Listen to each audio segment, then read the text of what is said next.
There are stories that civilizations bury not because they are false, but because they are too true. Stories about power that cannot be controlled, about bloodlines that refuse to be erased, about creatures so ancient that the very act of remembering them is considered an act of rebellion. In the city of Veltor, where shifter clans rule every district with iron law and inherited hierarchy, the most dangerous thing a person can possess is not a weapon or a title or a rare shifting ability. The most dangerous thing a person can possess is knowledge. And Seren Ashvale has spent the last 6 years of her life buried in it, cataloging the histories that the ruling alphas of the High Conclave would prefer the world forget entirely. She is not supposed to matter. She is not supposed to last.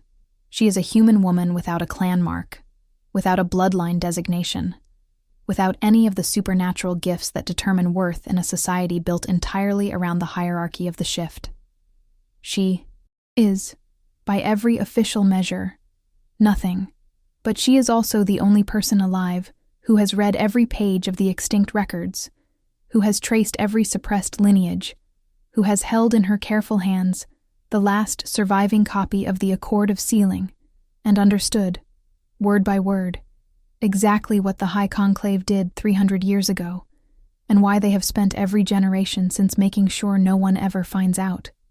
Tonight, that knowledge is about to become the only thing standing between her and the soldiers sent to burn it all down. And in the darkness of the archive's deepest vault, with fire already visible at the top of the stairs, and the sound of armored boots filling the corridor above, Seren Ashvale is going to do the one thing that every text she has ever read told her never, under any circumstances, to do. She is going to speak a name that was sealed away with the creature it belongs to. She is going to call the Shadow Panther from the dark, and the dark is going to answer. Before we go any further into this story, I want to ask you something. If you have ever felt like the world decided you were unimportant before it even learned your name, if you have ever been the person in the room that no one quite sees, if you have ever spent years doing careful, patient, essential work that nobody acknowledged, because acknowledging it would force them to confront an inconvenient truth, then this story was written for you. Stay with me. Leave a comment below telling me what drew you here tonight. And if you have not subscribed yet, now is the moment, because this is one of those stories that you are going to want to see through to the very end.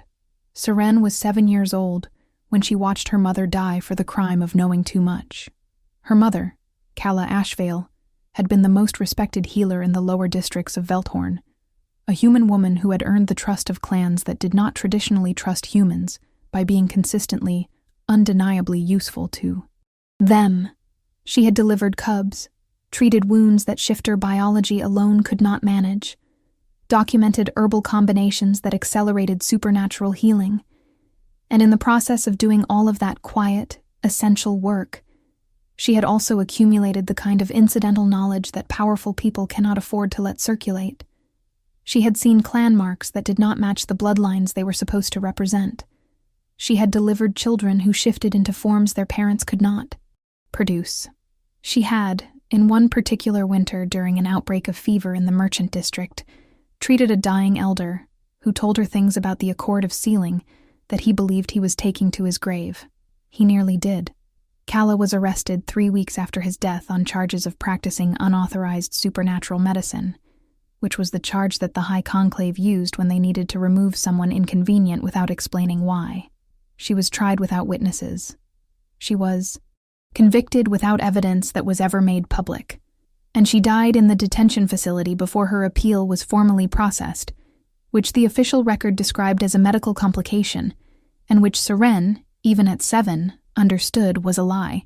She was placed with a distant family friend, a retired archivist named Dovan, who lived in the oldest section of Veltor, near the Templo dos Registros Extintos, the Temple of Extinct Records, which had originally been a center of historical preservation, and had gradually, as the conclave's censorship expanded, become a repository for everything the ruling clans wanted, stored somewhere technically accessible, but practically invisible. Dovan taught her to read the old scripts. He taught her the organizational systems of the pre-conclave era. He taught her which records were flagged for restricted access, and therefore which records were worth reading first. and when he died peacefully in his sleep on the morning of Serene's 19th birthday, he left her the position of night archivist at the temple, which came with a small salary, a room in the adjacent building, and access to every document in the collection, including the ones that were not supposed to exist anymore. For 6 years after that, Serene worked. She cataloged, she cross-referenced.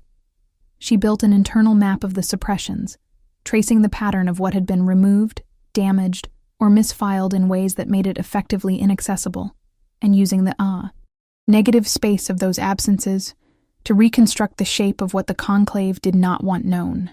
It was painstaking work. It was lonely work. It was the kind of work that requires believing that truth has value, even when no one is currently benefiting from it, that preservation matters even when the thing being preserved has no immediate audience. Serene believed that.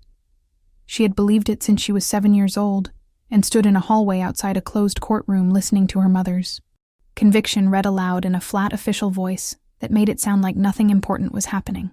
She had decided then, in the particular way that children sometimes make decisions that organize their entire lives, that she would not let them erase things. Whatever they tried to erase, she would find it. Whatever they tried to silence, she would remember it. And in the deep archive of the temple, working by lamplight in the hours between midnight and dawn, while the rest of Veltorn slept, she had found more than she had ever anticipated finding. She had found the original treaty between the founding clans and the entity they called the First Darkness. She had found the minutes of the emergency conclave session 300 years ago that had voted to seal the Panther primordial and had been so carefully redacted that the only legible words were the vote totals and one dissenting member's name, which had itself been crossed out with such force that the ink had bled through 4 pages. She had found a botanical manuscript that described a flower that bloomed only in places where primordial shifters had bled, and had cross-referenced it with a map of the city's oldest garden district, and had understood with a chill that ran from her spine to her fingertips that the black flowers that grew along the eastern wall of the temple were not decorative. They were a record. They were marking the place where something had been taken apart and stored, and she had found the name. It had taken her 4 years to find it, because it had not been stored under any searchable category, had not been filed with the other primordial records, had been hidden inside the coverboard of a water-damaged ledger from an entirely unrelated municipal project, written in a script so old that she had needed 3 separate translation references to parse it. But she had found it. She had never spoken it aloud. Every text she had read that mentioned primordial sealing protocols agreed on one: absolute prohibition. A sealed name spoken in genuine darkness, with genuine urgency, in the space where the entity had last existed, created a resonance that the seal could not fully contain. It did not break the seal, but it woke what was inside it. And a woken primordial was significantly more dangerous than a sealed one, because waking implied wanting, and a creature that had been imprisoned for 300 years and then woken would want a great many things with a great deal of intensity. Serene had read this. She had understood it. She had kept the name in her memory like a live coal held carefully away from anything flammable, aware of what it was, careful with it, never intending to use it. Then the soldiers came, and careful intentions became a great deal less relevant. If you are already feeling the tension of this setup, and you have not clicked that subscribe button yet, please do it now. This story is going to move fast, and I need you to be here for all of it. Drop a comment below with what you think is going to happen when Serene speaks that name. I want to know what you are expecting, because I promise you, the reality is going to be something different. She heard them on the upper stairs at approximately the 2nd hour past midnight, which was unusual, because the temple received no official visitors at that hour, and the door was locked. She heard the lock disengage, not with a key, but with the particular sharp sound of a bolt being overridden, which meant they had an enforcer with a mechanical affinity ability, which meant this was not an informal visit, and was not going to be resolved by explanation. She was in the lowest vault at the time, 3 levels below street grade, in the section that housed the pre-conclave primordial records, because she had been in the middle of a particularly delicate cross-referencing project, and had lost track of the hour entirely. She heard the first crash above her, as something heavy was knocked over, followed by voices she could not quite parse, followed by a smell that reached her even through 3 levels of stone, and that she recognized immediately with a physical jolt of fear. Accelerant. They were not here to confiscate the records. They were here to burn them. And they were going to burn the building with her in it, because anyone who knew that a night archivist had been working in the lower vault would have checked for her before starting fires. And they had not checked. Either they did not know. She was there, which was possible, or they did not care, which told her something important and terrible about the scale of what they were doing. She looked around the vault. The single exit was the staircase that led upward toward the accelerant smell and the sounds of systematic destruction. There were no windows at this depth. There was no secondary egress. The vault was, in the architectural vocabulary of the pre-conclave builders, who had constructed it as a place of maximum protection for maximum sensitivity documents, essentially a sealed chamber. A sealed chamber. She looked at the ledger on the table in front of her, the one she had been working with, the one that contained the cross-references that had led her, 3 years ago, to the cover board of the water-damaged municipal ledger where the name had been hidden. She looked at the black flowers pressed flat between 2 pieces of protective glass on the shelf to her left, the ones she had documented from the eastern wall too. Summers ago, she looked at the stone floor of the vault, which was the original foundation stone of the temple, which predated even the pre-conclave era, which had been laid, according to the oldest record she had ever found, by the first conclave members as a deliberate act of containment, above a site where primordial energy had been concentrated. She understood. She had been sitting every night for 6 years, directly above the place where the Shadow Panther had been sealed. And she had the name, and there was fire coming down the stairs. She extinguished her lamp. The vault went completely dark, the kind of dark that has texture and weight, the kind of dark that feels like it is pressing back against you. She heard the accelerant being poured on the level directly above her. She heard the soft sound of a flame being struck. She thought about her mother dying in a detention facility for the crime of knowing too much. She thought about Dovin, who had spent his retirement organizing evidence that he was too old and too tired and too frightened to do anything with, who had trusted her with it because she was young enough and stubborn enough and sufficiently furious to maybe do something that he had not.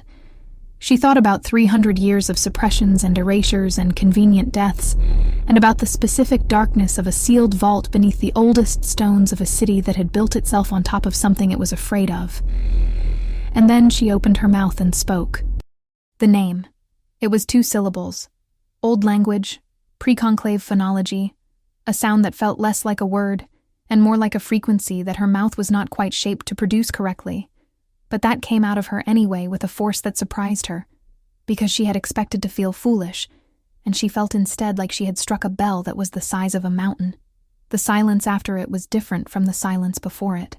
The darkness moved. Not all at once. Not dramatically. It gathered, the way smoke gathers before it forms into a coherent column, pulling from the corners and the ceiling and the spaces behind the shelves, drawing toward the center of the vault with a slow deliberateness that felt intensely purposeful. And then it spoke. You have 3 seconds to explain why you woke me before I decide whether you are a threat. The voice was low and resonant, and came from everywhere and nowhere, from the darkness itself, and it had the particular quality of something that has been silent for a very long time, and is choosing its first words with absolute precision. Saran had spent 6 years preparing herself for the possibility of this moment, and she still had to take 2 deliberate breaths before she could respond. There are soldiers burning the archive above us, she said. They are destroying the last complete set of primordial records in existence, including every document that proves what the Conclave did to you. I need you to not let that happen.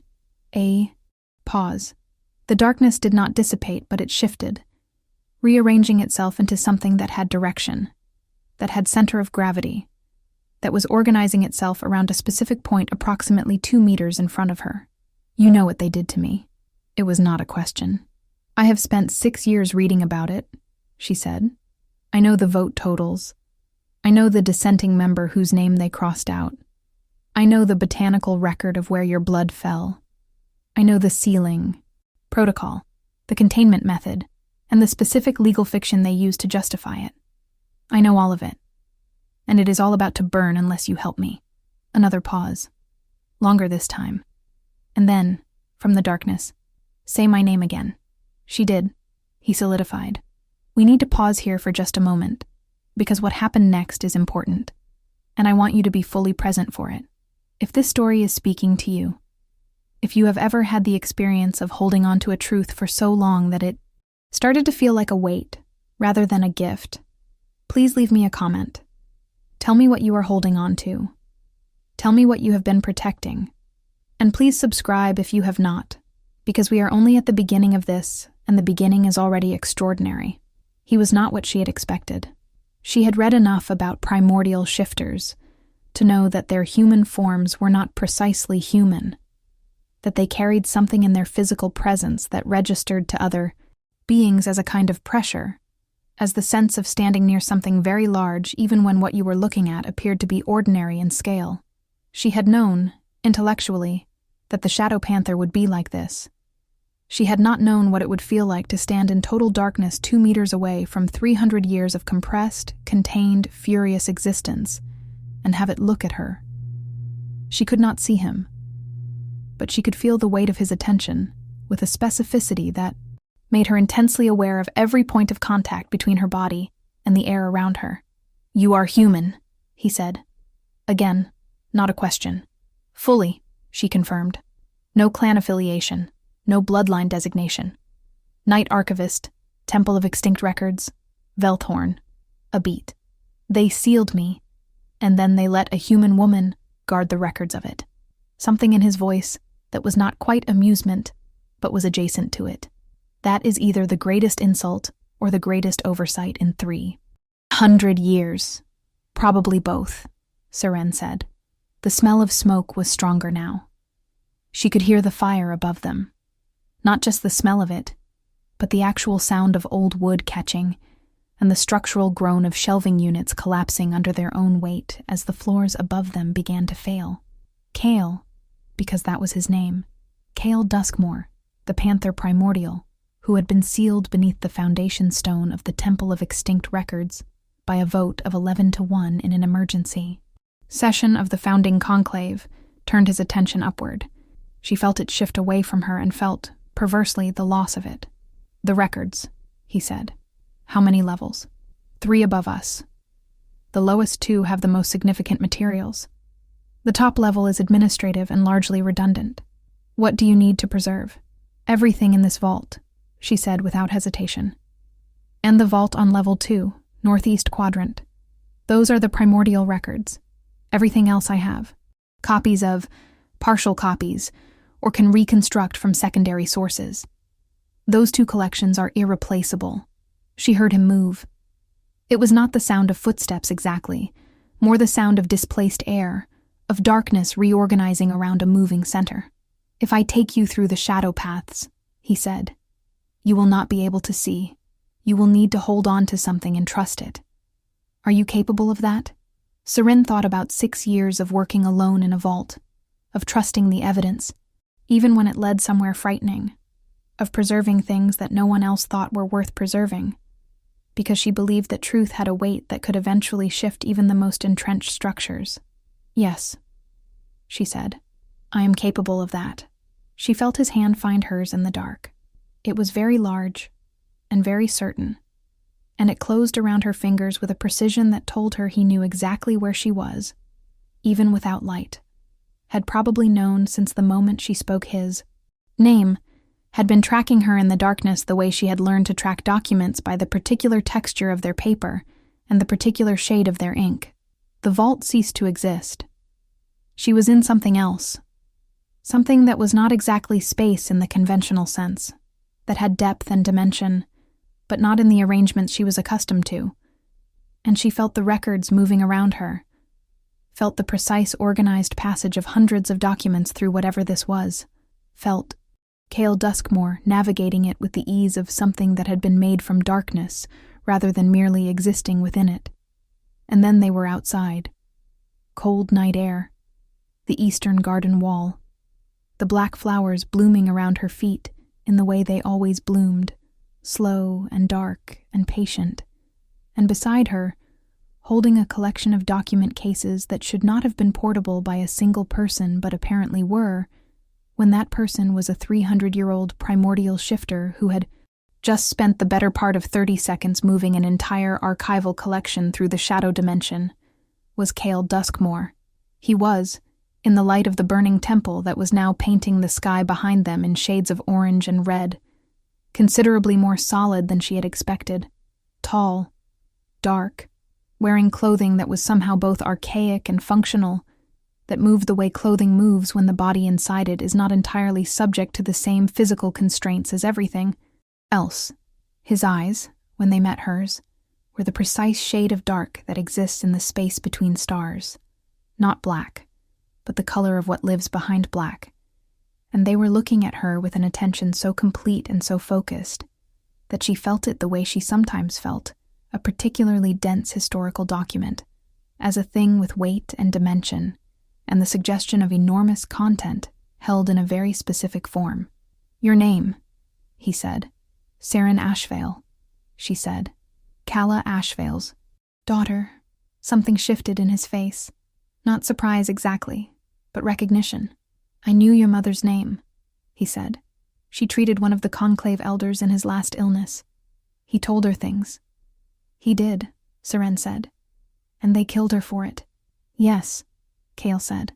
He was looking at her with something that she could not quite name yet, something that had the quality of an assessment but was warmer than assessment usually is, that seemed to be taking in not just what she looked like but the specific way she was standing in front of a burning building, holding her composure together by the particular combination of grief and fury and absolute refusal to be moved that had kept her functional for 6 years. "The records are safe," he said. "For now. We need to move before the enforcers realize the vault is empty." "I know a place," she said. "I have a secondary location. I set it up 2 years ago when I realized this was eventually going to happen." He looked at her. "You knew they were coming. I knew that anyone who had been reading what I was reading would eventually attract attention that they would express through fire," she said. "Yes, I knew." Something that was almost a smile. "Lead the way, Saren Ashvale," said the Shadow Panther. And she did. The secondary location was a set of rented rooms in the lower merchant district that Saren had furnished, over the course of 2 careful years, with a secondary archival system, a secondary set of preservation materials, and a carefully stocked supply of the particular teas and candles and reference texts that she needed to do her work. It was not large. It was not comfortable in any way that a person who valued comfort would recognize. But it had thick walls, and a landlord who asked no questions, and was located in a district that the Conclave enforcers treated as a low-priority area, because the merchant clans who dominated it had their own security arrangements, and tended to respond poorly to outside interference. She led Cale through the back streets, carrying one case herself and letting him carry the rest, moving with the particular efficiency of someone who has planned this route and rehearsed it in her mind many times without ever being certain she would actually need to use it. He moved beside her without sound, and with an attention to the surrounding space that she could feel as a kind of peripheral awareness, a constant processing of every variable in their environment that was considerably more comprehensive than anything human senses could produce. He was, she realized, covering her. Not obviously, not in a way that announced itself, but in the precise way that an entity designed to operate in darkness would cover a person who could not see in the dark, positioning himself between her and every potential approach vector, making himself the thing that would be encountered first if anything came at them from an unexpected direction. She noticed it and said nothing about it, because pointing it out would have required acknowledging that she had noticed it, and noticing it had produced a sensation in her chest that she was not prepared to analyze while also navigating backstreets with a burning temple behind her. They reached the rooms. She unlocked the door. She lit the lamp. And for the first time since she had extinguished the vault light and spoken a name into complete darkness, she and Cale Duskmore stood in the same space with light enough to see each other properly. He was looking at the walls, She had covered them over 2 years, with the most important of her transcriptions, the ones she did not trust to document form alone, the ones she had hand-lettered onto the walls in an archival ink that would outlast the paper of the originals, the cross-references, the bloodline maps, the sealing protocol broken down into its component steps with her annotations at every stage, the botanical record with the location markers, the vote totals from the emergency session, and the crossed-out name of the dissenting member, which she had been able to reconstruct by holding the original document at a particular angle under particular light conditions and tracing the indentation of the pen through the redaction ink. He was reading it. All of it. Slowly, and then, as he moved further along the walls, faster, with the acceleration of someone who is recognizing things they already know and then encountering things they did not. He stopped at the dissenting member's name. He was still for a long time. "You recovered this," he said. 3 years ago," she confirmed. "I was not certain I had it right.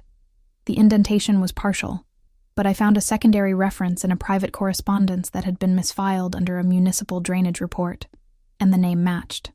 Lysan Vakor," he said. She voted against the sealing.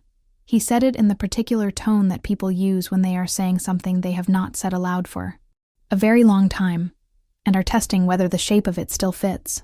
"She did," Seren said. She also, according to the private correspondence, spent the remainder of her life attempting to undo it, through legitimate channels, and was systematically blocked at every point. She died without having succeeded. "I know," he said. "I could feel her trying, through the seal. It is one of the things that kept me—" He paused. She waited, oriented. He finally said, 300 years is a long time. To be without reference points, knowing that someone outside was working against the injustice of it, kept me from losing the thread of myself entirely." Seren absorbed this. The idea of feeling someone's efforts from inside a seal, across 3 centuries, as a kind of anchor against dissolution. The idea of 300 years of patient, furious, structured waiting. "How intact are you?" she asked. He turned from the wall and looked at her, mentally and otherwise. He considered the question with a seriousness that told her it was not one he had been expecting, but that he was not offended by. "My memory is complete," he said. "My sense of time is irregular. I experienced the 300 years, but not continuously. The seal included a dampening component that created periods of deep suspension. I would estimate I was genuinely conscious for perhaps 30 of those years, in fragments. And physically?" He looked down at his hands. "Restored," he said. "The shadow paths do not require a physical form to navigate, but manifesting one upon release draws on primordial reserves. I am significantly less than full capacity at present. What do you need?" He looked at her. Something in the directness of her question seemed to register, seemed to find a place in whatever internal accounting he had been doing since he solidified in the vault. "Time," he said. "Feeding. The shadow energy requires particular conditions to replenish." "What conditions?" "Genuine darkness. Not just absence of light. Genuine dark. The kind that exists in places where primordial energy has been concentrated." He glanced at the floor. "Places like this building, actually. You chose well." She had not chosen it for that reason. She had chosen it because the rent was affordable, and the landlord was incurious. But she had spent long enough reading primordial records to recognize that the merchant district's lower quarter sat on geological formations that were, according to the oldest surveys she had found, associated with pre-conclave primordial activity. She had not known, consciously, that this meant anything practical, but something in her archival instincts had filed the information and weighted it in her decision-making without her quite realizing it. "Rest, then," she said. "I need to document what we recovered tonight and assess what we lost. That will take several hours. You can use the inner room. There is no window, and I will not open the door." He looked at her for a moment with that weight of attention she was beginning to recognize as his default mode of engaging with things he found significant. "You are not afraid of me," he said. I have read everything that exists about you, she said, including the things the Conclave does not want to exist. I know why they feared you. I know what you are capable of. I also know that none of the instances of that capability in the historical record involved harming someone who was on your side. A beat. I'm on your side, she added. Unless you give me reason to revise that assessment. The almost smile again. Warmer this time. Agreed, said Cale Duskmore. And he went into the inner room, and the darkness went with him.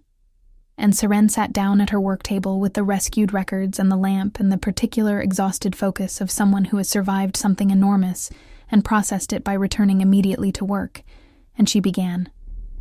Please subscribe if you are not already, because I'm about to tell you about what Seren found in those records that night is going to change the shape of this entire story. And I need you to be here when it does. This is not a story about survival. It is a story about what happens when someone who has been cataloging the truth for years finally has the means to do something with it. Leave a comment below. What do you think Seren is about to discover? She worked through the remainder of the night and into the morning, cataloging what had been, saved, and mapping the losses. The losses were significant. 2 full levels of the upper archive were gone. The administrative records, and the secondary historical collections that she had assessed as partially redundant. She had not been wrong that she had copies or could reconstruct most of them, but there were items from the upper collection that had been unique, correspondence between the founding clan alphas and an entity referred to in the letters only as the Accord Witness, which Seren had been in the process of identifying when the soldiers came. Those letters were ash now. She grieved them with the particular focused grief of a person who has learned to feel loss as information, to use the shape of what is gone as a data point about what was important enough to destroy. The Accord Witness. She added it to her wall. She was not finished with that question. In the early morning, she heard movement from the inner room, and then Cale was in the doorway, not fully there the way he had been not fully there in the vault. His outline slightly uncertain at the edges in a way that told her the restoration process was ongoing. He looked at the wall. He looked at what she had added. The Accord Witness, he said. You know what that refers to. She turned in her chair to face him. Tell me. He was quiet for a moment. The kind of quiet that is not reluctance but consideration. The selection of a place to begin. When the founding clans established the original territorial accords, he said, the agreements between shifter clans had to be witnessed by an entity that was not affiliated with any clan. A neutral party whose existence predated the clan system, and who therefore had no stake in its particular configurations. A primordial, she said. He looked at her steadily. Me, he said. I was the Accord Witness.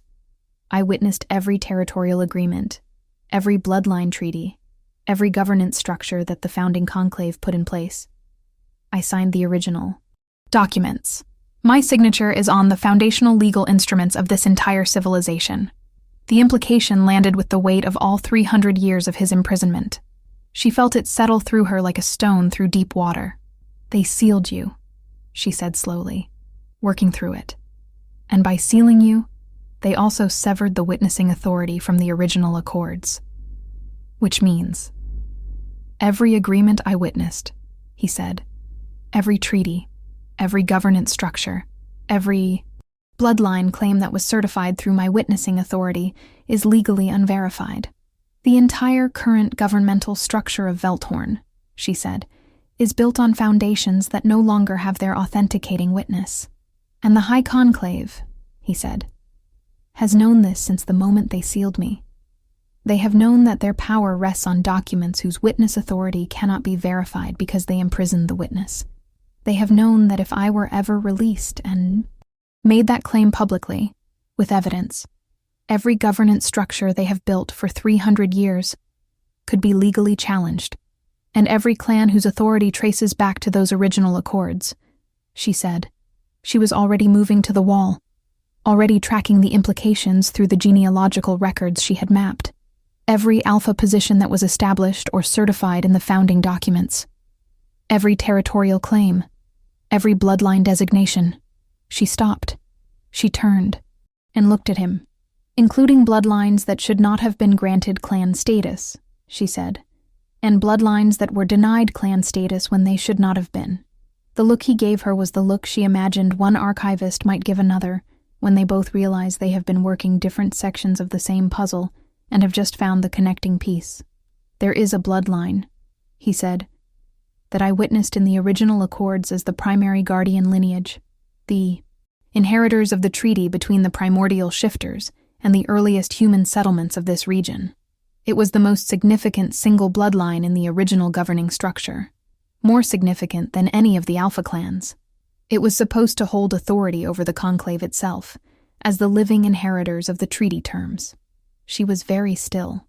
What happened to that bloodline? The founding conclave founders claimed it was extinct, he said. They claimed the last guardian died, without heirs before the accords were finalized, and that the authority reverted to the collective conclave.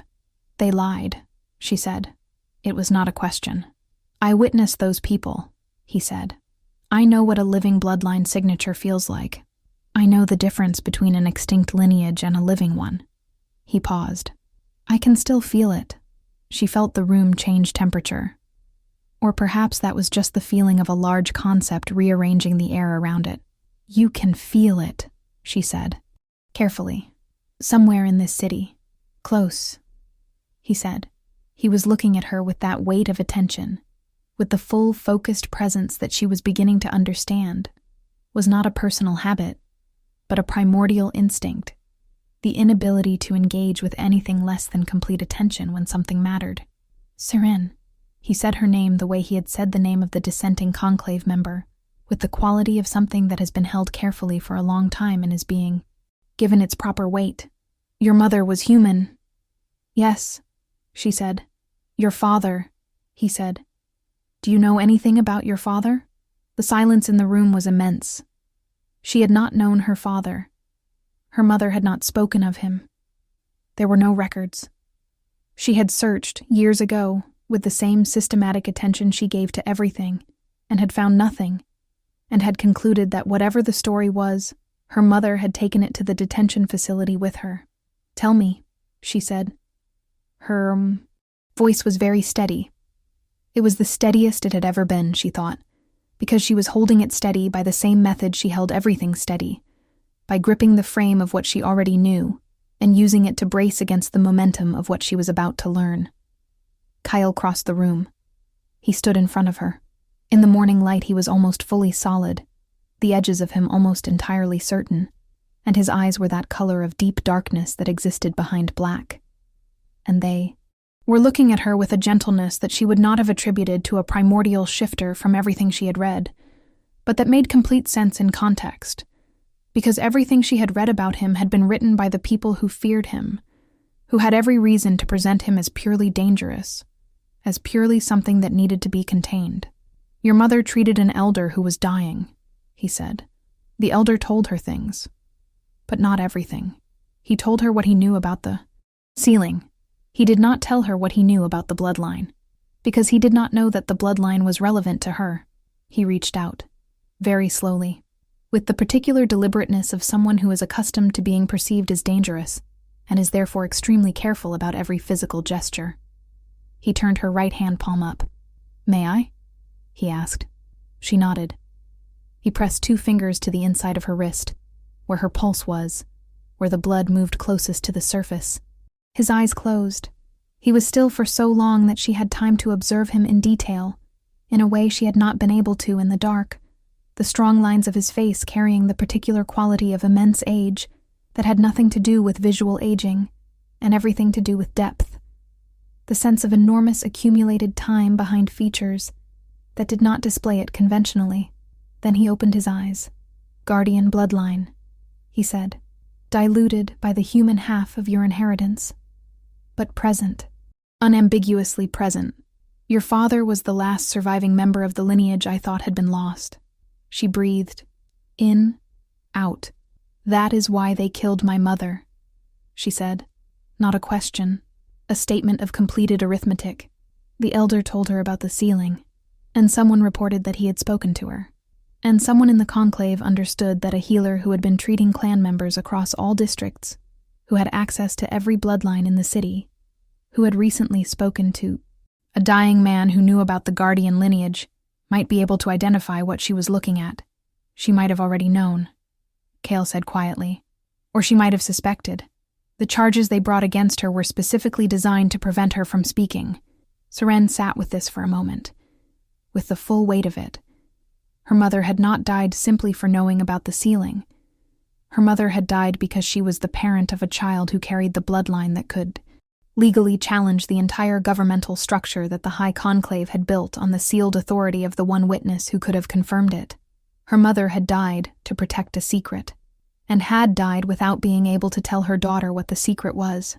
"How long have you known?" she asked. "Since the moment I solidified in the vault," he said. "Your bloodline signature is very clear at close range." "You said nothing. I needed to understand you first," he said. "A bloodline does not determine a person.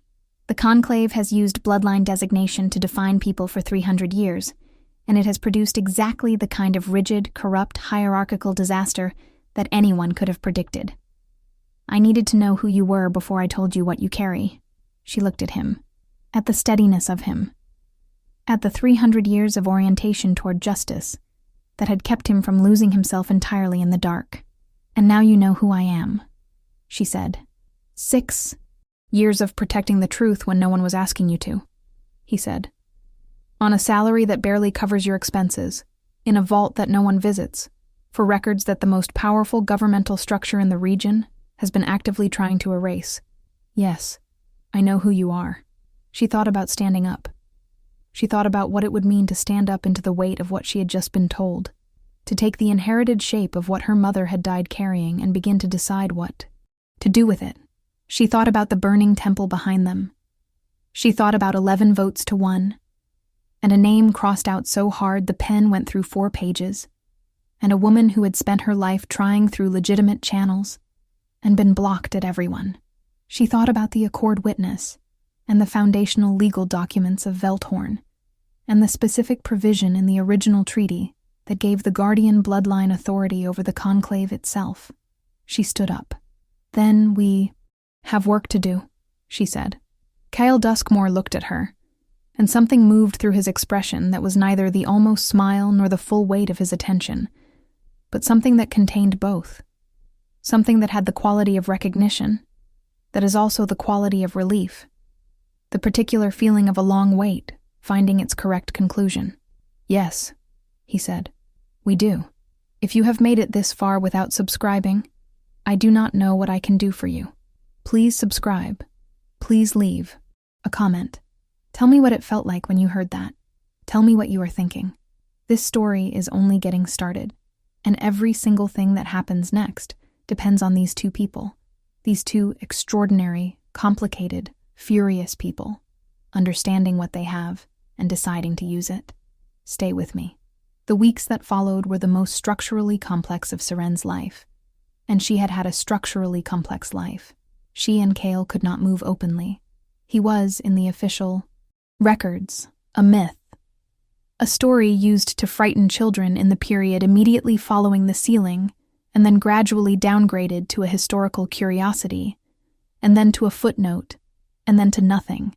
And the Conclave enforcers who had burned the temple did not yet know that the vault had not burned with it. They would know soon. The absence of the records in the ash, the absence of the night archivist's body, would tell a story that the Conclave would interpret correctly the moment they got an accurate damage assessment, which meant they had a window, a narrow one. Serene had spent 6 years building archival intelligence about every person and institution in Velthorn with any connection to the original Accords. She had not known, when she built it, that she would need to use it as operational intelligence, but the skills required were not entirely different. She knew which Conclave members were ideologically committed to the current power structure, and which were there because clan affiliation left them no realistic choice. She knew which clan alphas had private reasons to distrust the High Conclave's version of history. She knew which merchants and which craftspeople and which lower district organizations had been systematically disadvantaged by governance structures that the original Accords had not intended. She knew where the fractures were. She began, carefully, to press on them. not openly. Through intermediaries. Through carefully worded messages that referenced specific historical facts that only a person with access to the extinct records could know, delivered to people who had reason to pay attention to such facts. Through the anonymous circulation of single-page documents containing excerpts from the records, chosen for their specificity and their verifiability, seeded through the city the way you seed a field, not expecting immediate growth, but preparing the ground. Kyle, meanwhile, was working in the darker spaces. He had spent 300 years, unable to move, unable to act.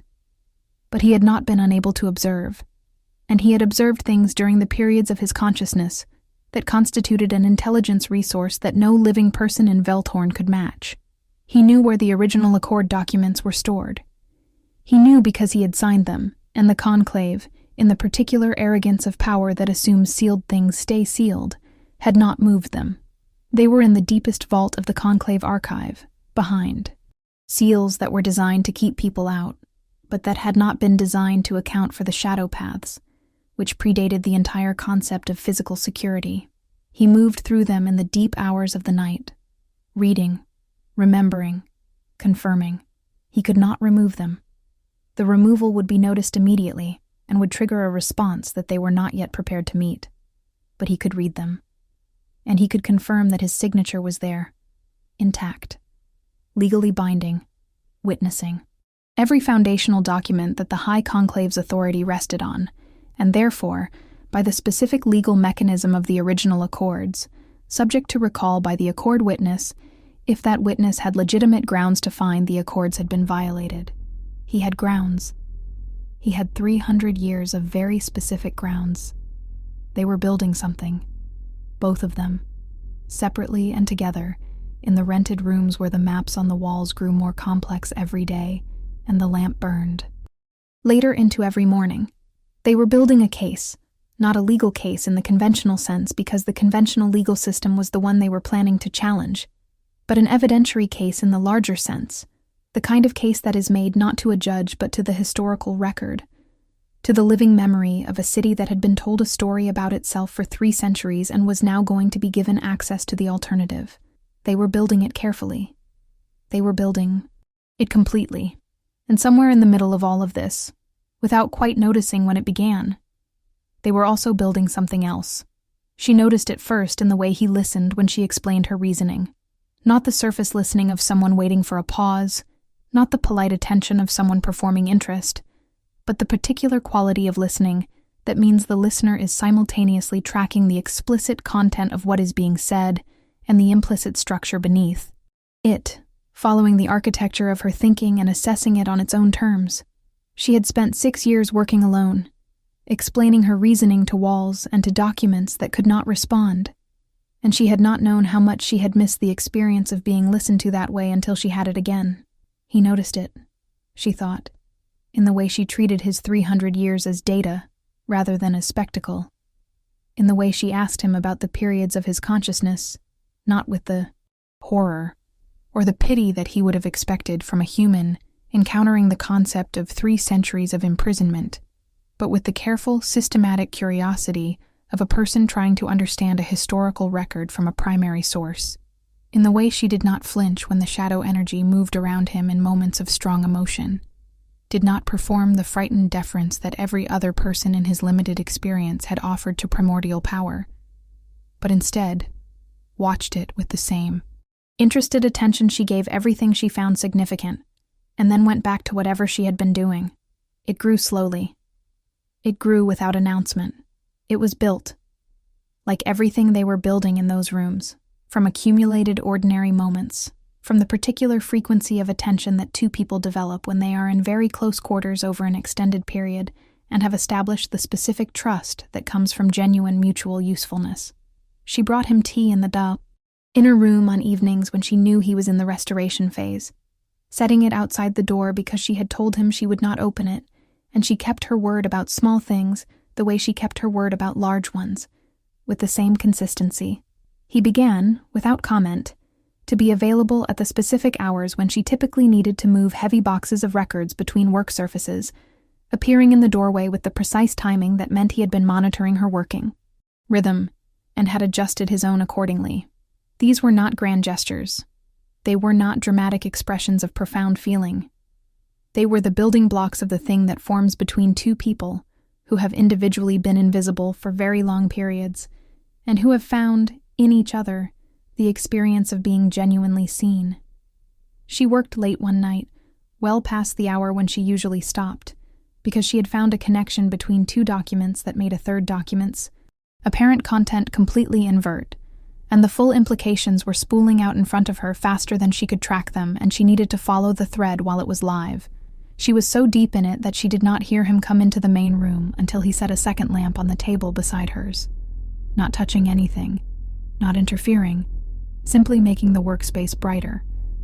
And she looked up and found him sitting across from her at the work table, with the particular quality of settled patience that was, she had come to understand, one of his most characteristic expressions. The patience of someone who has spent 3 centuries waiting for the right moment, and has learned that presence without demand is its own form of support. "You found something," he said. "I found everything," she said. "Tell me." She told him.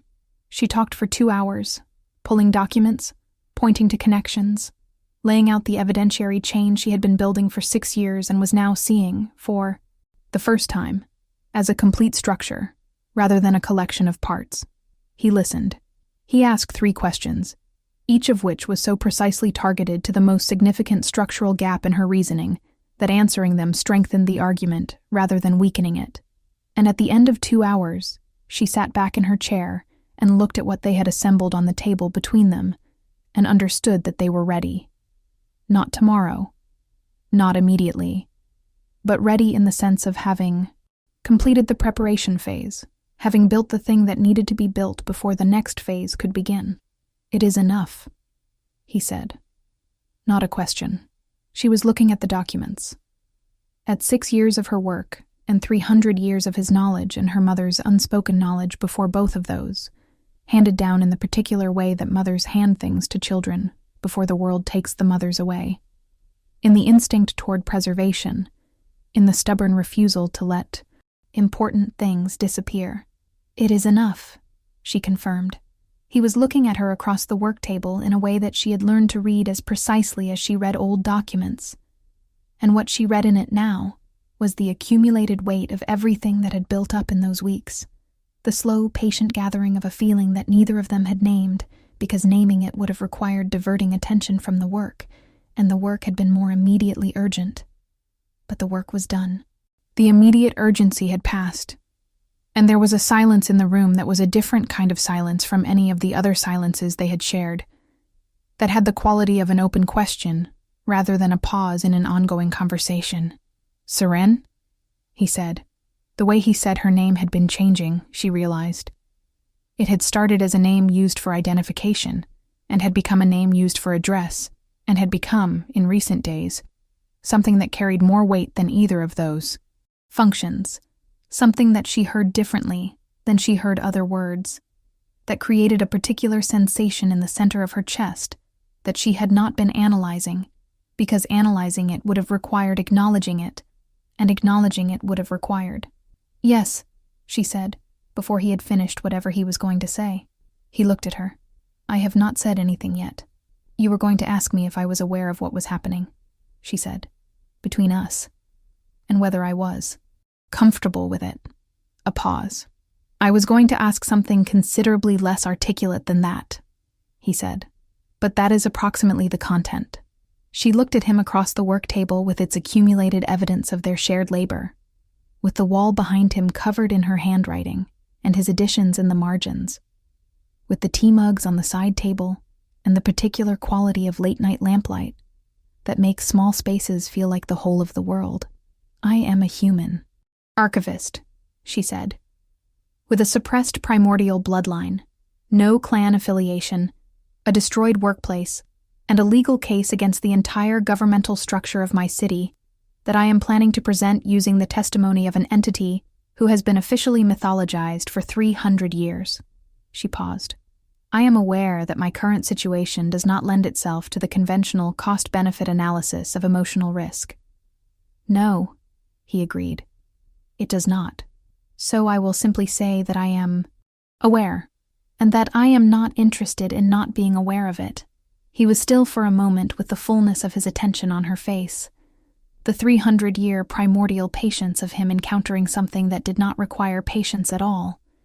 That was simply true and present, and not going anywhere. Nor am I, he said. It was not a dramatic declaration. It did not need to be. What passed between them in the quiet of the late-night room was something that had been building in the ordinary. Daily increments that trust is actually built from, and it settled into place with the particular rightness of a key finding the lock it was made for, with the precision of two people who have both been waiting without quite knowing what they were waiting for and have found in each other the answer to a question they had almost stopped asking. Subscribe. Please subscribe. Because the next part of this story is where everything they have built comes into motion. And I need you to be here when Velthorn finds out what it has been sitting on for 300 years. Leave a comment below. What do you want to see happen next? The presentation of the case took place on the 43rd day after the burning of the temple, in the Grand Hall of the Merchant Quarter, which they had chosen because it was the one significant public gathering space in Velthorn that was not formally under conclave jurisdiction, sitting on territory that was technically governed by the collective merchant association under a charter that predated the High Conclave's governance structure, which Seren had verified was legally significant, given the specific timeline they were working with. They had not announced it in advance in terms that the Conclave could intercept. They had announced it in terms that the people who needed to be there would understand, and the people who needed not to know would not. The hall filled, more fully than she had expected, which told her that the seed document she had been circulating over the preceding weeks had done their work, that the ground had been prepared the way she had hoped, that there were more people in Velthorn ready to receive this information than the Conclave's comfortable assumption of universal compliance had led it to believe. She stood at the front of the hall with Kale at her right side and 6 years of organized documentation at her left, and she laid out the case. Methodically, completely, without performance, without drama, with the particular authority of a person who has spent 6 years alone in a vault with the truth and has learned to let the truth do its own work.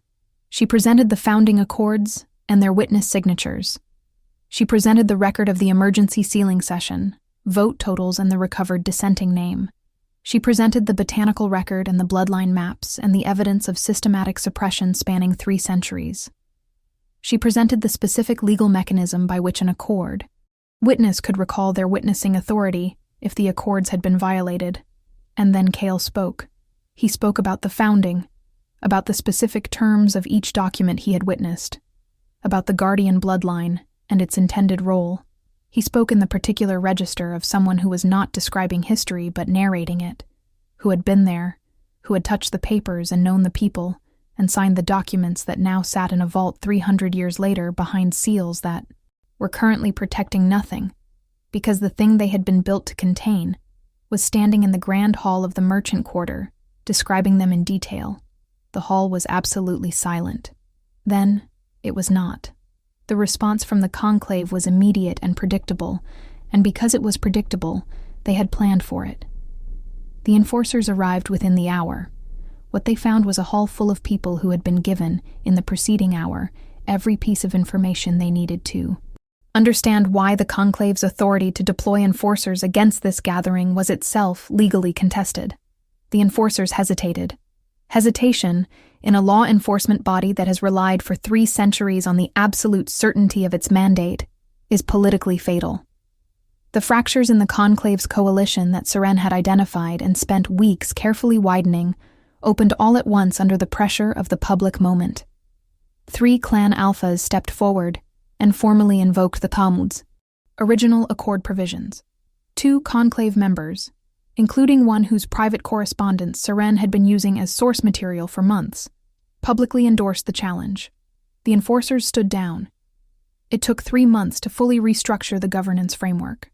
Seren served on the transition committee, which was the least glamorous possible way to spend 3 months, but was also, in her considered opinion, the most important, because the transition committee was where the new governance documents were being written, and she was not going to let anyone write governance documents without a careful archivist in the room who could flag the specific places where historical language had been used to smuggle in historical power structures and ensure that the language of the new framework did not repeat those errors. Kale served as the accord witness to the new documents. He signed his name to each one in the old script, in the original ink formulation that the founding documents had used, with the particular gravity of someone who has been waiting 300 years to put his name to something that is actually worth witnessing. She watched him sign. She had spent 6 years in a vault with the history of everything he had signed before, and she felt, watching him sign these, the particular sensation that exists where completion and beginning overlap, where an ending is so thoroughly an ending that it becomes, almost immediately, the recognizable start of something else. In the 5 years that followed, the city of Veltorn changed in ways that no one who had known it before the presentation in the Grand Hall would have considered possible on that scale in that time frame, which was evidence not of some miraculous transformation in human nature, but of how much had been held in compressed readiness, waiting for the legal and social framework to shift enough to let it release. The Guardian bloodline was formally recognized in the new governance structure. Saren Ashvale Duskmore, as she had been known for the past 4 years, held the title of Heritage Keeper, which was the new framework's term for the position that sat between the Governance Council and the historical record, the person whose function was to ensure that the governing structure remained accountable to the full truth of its own history. She had spent 6 years in a vault doing this unofficially. She now had an office. It had windows, which she appreciated, though she did her best work in the small hours before dawn, a habit she had never managed to entirely let go of. Kyle was not interested in governance titles. He was, in the technical language of the new framework, the accord witness, a permanent position that carried the specific responsibility of being present to all foundational legal documents without affiliation to any particular governing faction. He was also, in the practical reality of every day, the person who appeared in the doorway of her office at approximately the 2nd hour of the morning with a second lamp, and the settled patience that had not changed in any essential way since the night they sat across from each other in the rented merchant district rooms and agreed to be aware. He was, in the specific way that matters most, the person who had looked at her for the first time in a burning, bright, dark vault, and extended a hand, and asked whether she was capable of trust, and accepted her answer without requiring proof before the fact. She had not needed grand gestures. She had never needed grand gestures. What she had needed was what she had found. Someone who understood that the most important things are built from ordinary material, from accumulated moments, from the patient, consistent presence of someone who is genuinely interested in what you are doing and is not going anywhere. She was sitting at her desk on the morning of their 5th anniversary, as she calculated it. Not the formal anniversary, because they had not marked a formal date, but the anniversary of the morning they had stood in the lamplight, with the assembled evidence on the table between them, and agreed to be aware of what was building. And she was working on a new cross-reference project, because there were always more suppressions to uncover, and the new governance structure was explicitly committed to uncovering them. And she was making the particular sound that she made when she found a connection, a small, unconscious breath that was almost, but not quite surprise, because she was always surprised when the truth showed itself, even though she had spent her whole life believing it was there. Kyle, who was reading in the chair by the window and had been reading for 3 hours, and was no more restless at the end of those 3 hours than he had been at the beginning, looked up. "Found something?" he said. "Found something," she confirmed. "Tell me," she told him. He listened the way he always listened, with the full gathered weight of his attention, with the 300-year patience that had never once made her feel like she was being born with, but only like she was being heard. And she talked until she had talked the connection into its complete shape. And then there was the particular silence of a thing having been understood. And he said, "Start with the Eastern records. The suppression pattern is older than the founding period, I think. You will find it goes further back than you are expecting." She looked at him. "You knew this was there." "I suspected," he said. "I was waiting for you to find the thread. You could have told me. You would have found it yourself," he said. "You always find it yourself. I only needed to make sure you had enough light. She thought about a vault in complete darkness, and a name spoken into it, and a hand extended in the dark, and 300 years of a wait finding its correct conclusion. She thought about her mother, who had held a secret she could not speak, and a father she had never known, and a bloodline she had inherited without understanding, and the particular patience of love expressed through the protection of something important against the full weight of a system that wanted it gone. She thought about 6 years of work that no one had asked her to do, and how the asking had not been necessary because some things are worth doing for their own sake. Because truth has a weight that eventually shifts even the most entrenched structures. Because the careful, patient, consistent labor of remembering is itself a form of power that the people who rely on forgetting consistently underestimate. She turned back to her desk. She pulled the Eastern records. She began. Outside the window, in the oldest garden in Veltorn along the rebuilt eastern wall of what had been the temple and was now the Heritage Archive, the black flowers bloomed. Patient, dark, and permanent. Exactly as they always had. Recording everything. And that, friends, is the story of Sirin Ashvale and the Shadow Panther she called from the darkness. A woman who had no power by any measure her world recognized.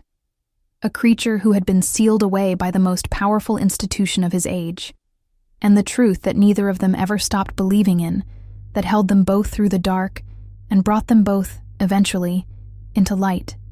If this story moved you, if it felt like something you have been waiting to hear without knowing it, please subscribe right now and leave a comment below telling me what part of this story stayed with you most. Was it Siren in the vault? Was it the moment Kale solidified? Was it the wall of handwritten evidence? Was it the anniversary morning 5 years later, and the Eastern records waiting to be found? Tell me. I want to know. And I will be here with another story for every one of you who comes back. Thank you for watching. Thank you for staying. I will see you in the next one.